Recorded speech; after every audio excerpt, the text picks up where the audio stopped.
Hello and a warm and summery welcome to High Fell.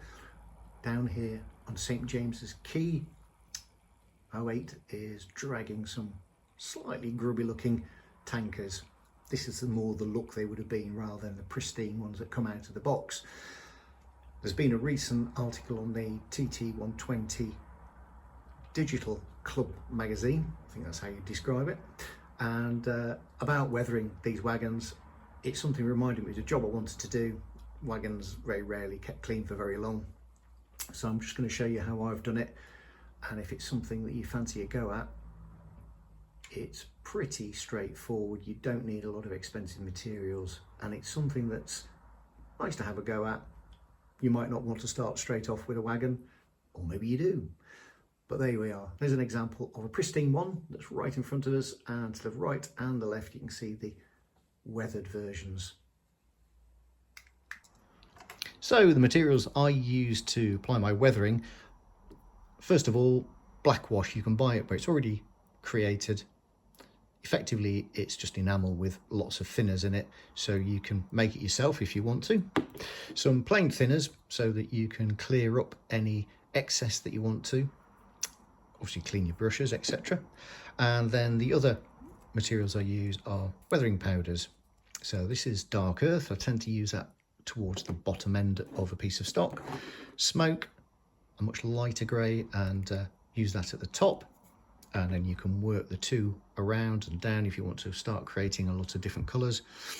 And then just highlight a few little areas where you might get some rust, and that's with this light rust.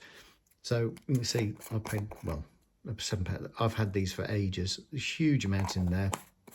So these bigger tubs, those are the colours I tend to use the most, so I get that in a larger amount.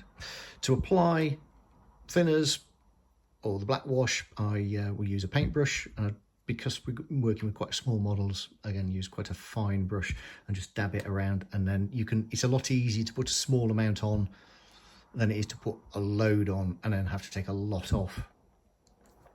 When it comes to taking things off and creating effects, cotton buds work as well as anything else.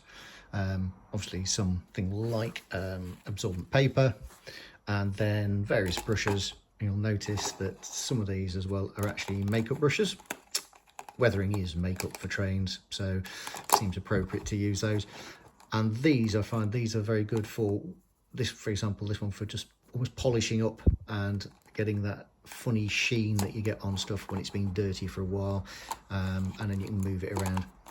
These you can buy a pack of goodness knows how many for like £2 or £3, so it's much cheaper than using your best paintbrushes on. You can wash them out so that you're not cross-contaminating the colours and things like that. So next thing to do is get our wagon and make a start on adding some weathering. So I'm going to start with applying some black wash, and all I'm going to do is just work it just gently. Because it's quite thin, it will itself naturally move into the edges, and you'll notice straight away it does start to bring detail out that you don't get on the pristine model as it comes out of the box. So you just pop that in. Not sure if it'll actually come up on the camera. As you drop it in, it just finds its own place into the corners, and that's probably the thing where people make the biggest mistakes when they come to weather. They tend to put it on the raised parts of any detail, but in fact the dirt, if you look at any kind of vehicle, will always get yourself worked into all the corners and the edges, and that also helps highlight the detail. So there's quite a lot of rivet detail down on this sidebar. If I can get the light on it like this, and that just starts to sit in there. If you feel you've got a little bit too much in, you can just use a cotton bud just to dab it slightly. I've got some on there, but that's not a problem. And so what I'll do is I'll work my way around, first of all, just on the sidebars, and then we'll work a little bit further up. So you can see on this end, I've added some black wash into the tread plate here.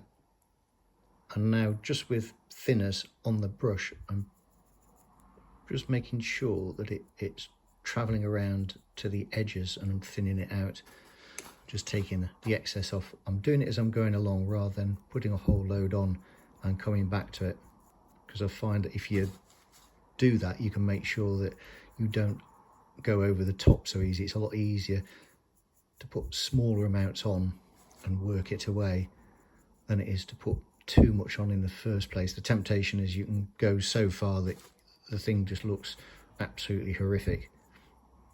I mean, some rolling stock did get to that kind of state, but that's not what I'm looking for on these, because the time period I'm modelling these at, these weren't that old, and refilling systems had improved, that there were less spills. So you can see I've just wiped that over. Another technique that you can use is just with a cotton bud and just roll it slightly, and it gives you almost a textured finish to the dirt.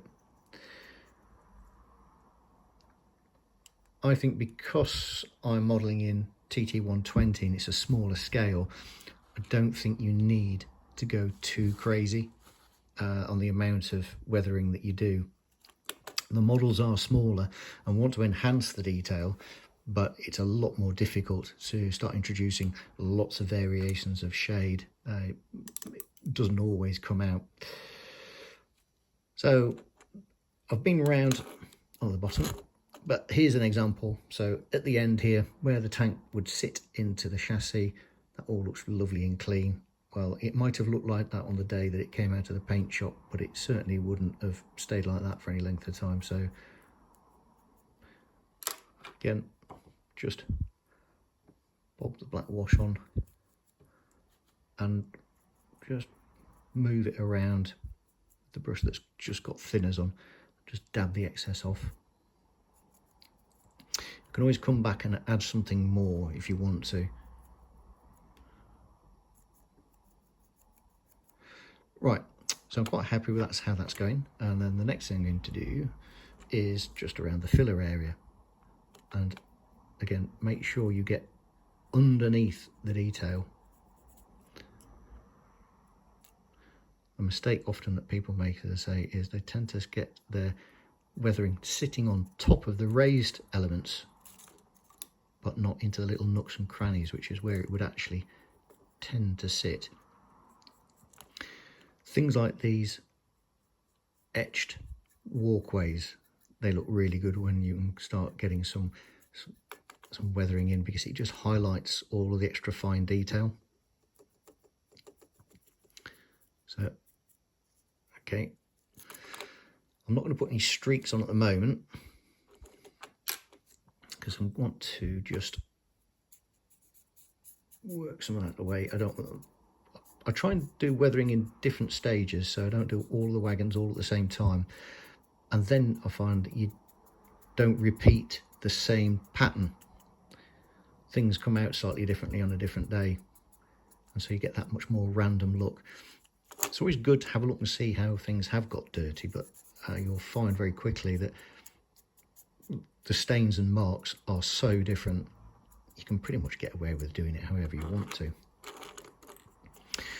So put some into the detail on the top, and what I'm just going to do is let gravity do a little bit of work and just let it run down.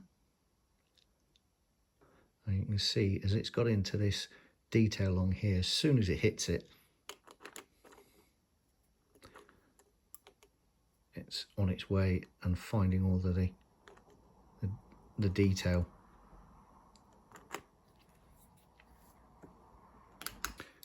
So gravity's done its work, and the black wash has made its way down. That's probably a little bit heavier than what I want, so I'm just going to roll that down slightly,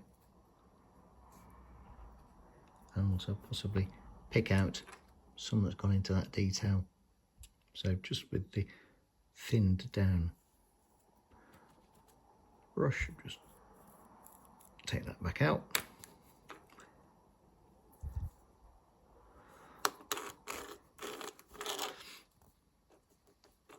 probably haven't held this square enough, so it's gone to one side.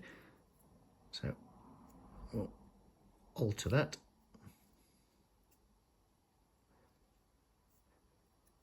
Unusual thing with chemicals, particularly oil and such like, it has colour in it. It is the carbon that's in it, so that's where all the black comes from.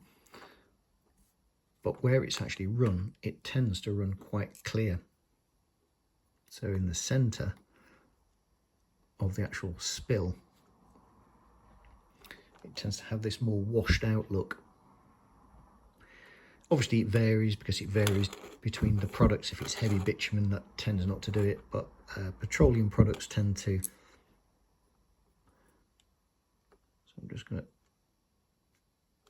again, just let gravity do its thing. And that, of course, will wash out some of the intensity of the black, so it doesn't look quite so overpowering. As things dry, it does tend to change a little bit, so it won't be as much as what you think it is whilst you're applying it. But as I say, don't go too hard with it. If you don't want it excessively dirty, you can always add some more later. So that's probably where I'm going to get to with the black wash. That will dry, so the thinners will evaporate off, and that will leave all those effects on there. So I've given this a few minutes just to start drying off a little bit, so it's not quite so wet, and that's just enough time to make a nice cup of tea. Vital part of the railway network is tea.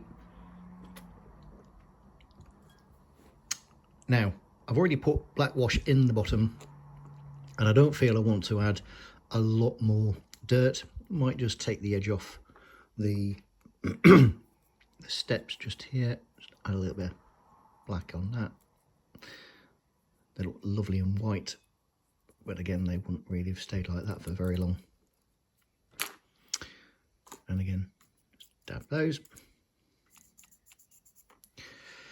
So I'm not going to use any dark earth on this one. I'm just going to work some of the smoke, and I'm going to just do a little bit on the top and just some down the sides, just to give a different bit of a colour. Going to add it with a paintbrush. It is like a pastel that's being powdered, so for anybody that's an artist and used to using things like pastels, very similar. You can add water to this as well, and then that'll give you quite almost a paint-like effect. I'm just going to work a few bits in.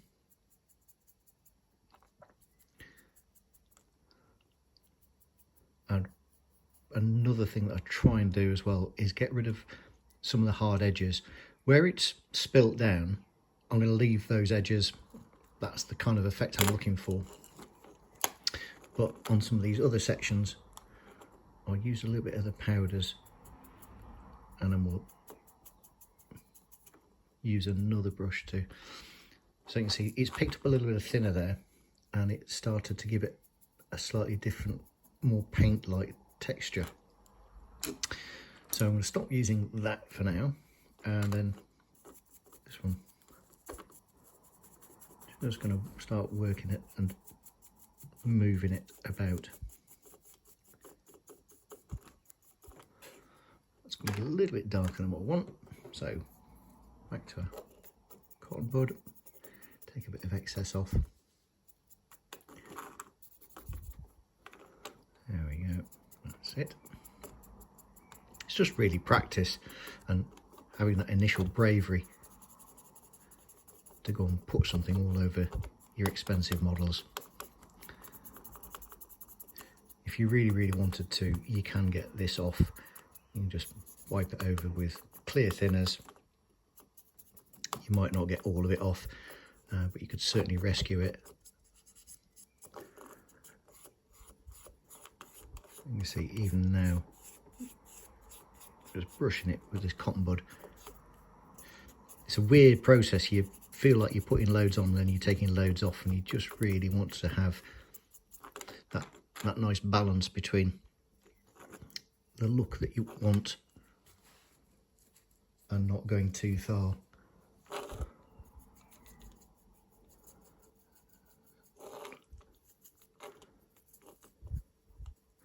is really personal choice as well. So what one person might think looks terrible, the other person thinks, wow, that looks amazing. If you want to see some really good weathering and somebody who's very good with an airbrush, there's a very funny guy, Double O Dave. He does some cracking videos, quite tongue-in-cheek, and but when it comes to his modelling skills, he's good, particularly at getting things looking nice and dingy and grubby.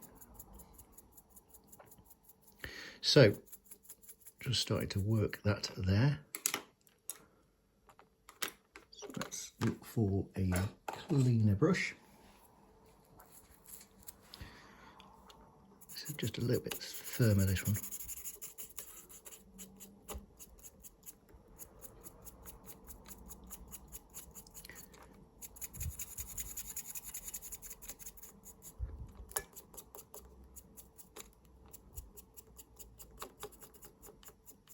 Trick that people often do to give the impression of weathering is always make sure that whenever you've got light lettering and things like that, there's always a streak down the lettering, just to prove that you have actually weathered it.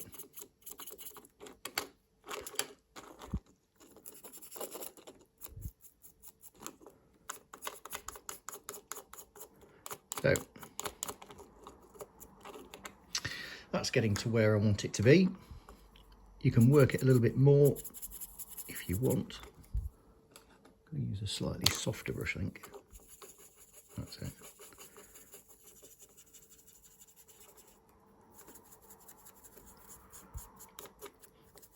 And if you find yourself looking at lots of tanker wagons, like I did the other day, there was a huge long tanker train parked up just outside of the actual real-time dock, and so I took time just to have a look at some of the wagons, and there's some quite curious different weathering patterns. There was things like light streaks going along this way, so it obviously brushed against it. You can often get at the ends of the wagons, you can get almost like swirling patterns where they've been travelling quite fast and the dirt has swooshed round, and so you get it heavier in like a ring just on the edge there.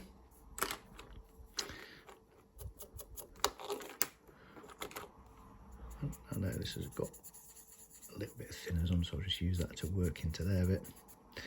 Now I did renumber my wagons, which means these are water slide transfers on there, so I'm just going to be a bit careful that I don't move those. The thinners or any kind of moisture will enable that to lift off.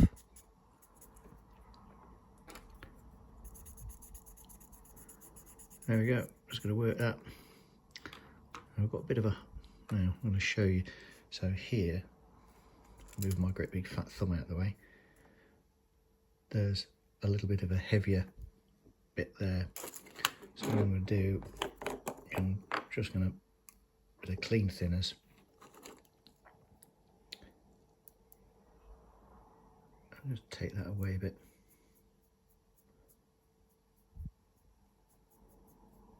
I just use that to spread the black wash that was there a bit more.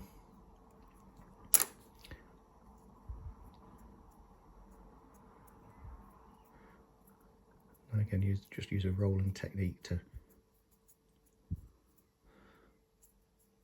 lift the excess thinners so it dries a little bit quicker. So I'm not going to go any more now with any more weathering of the grey weathering powder or any more of the black wash. The next thing to do is I'm just going to add a little bit of the light rust. So sometimes the powders can go a little bit like this. They are a little bit oily, so again, just like makeup, I understand, it can start to just boil up a little bit. You can just knock it back into a powder. You don't want too much. So the first thing I do, I'm just going to go in a little bit on these walkways, which is where the paint would have got possibly worn off. And then just from a couple of these fixing points, maybe not where the oil is, and it might not even come up at the moment. I'm just going to use very light amounts, and then with another dry brush, Just streak that down. And it's just a very subtle tone.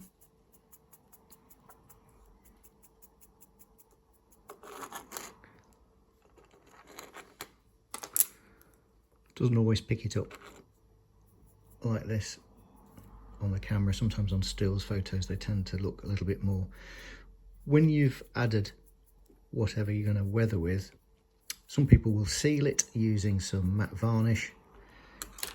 When you seal, particularly with weathering powders, it does tend to take some of the intensity out as well, which might be something that when you have a bit of a practice and if you intend sealing it, then just say you need to kind of balance how much you've applied so that when you do seal it, it's still got the look you want and it hasn't all diminished.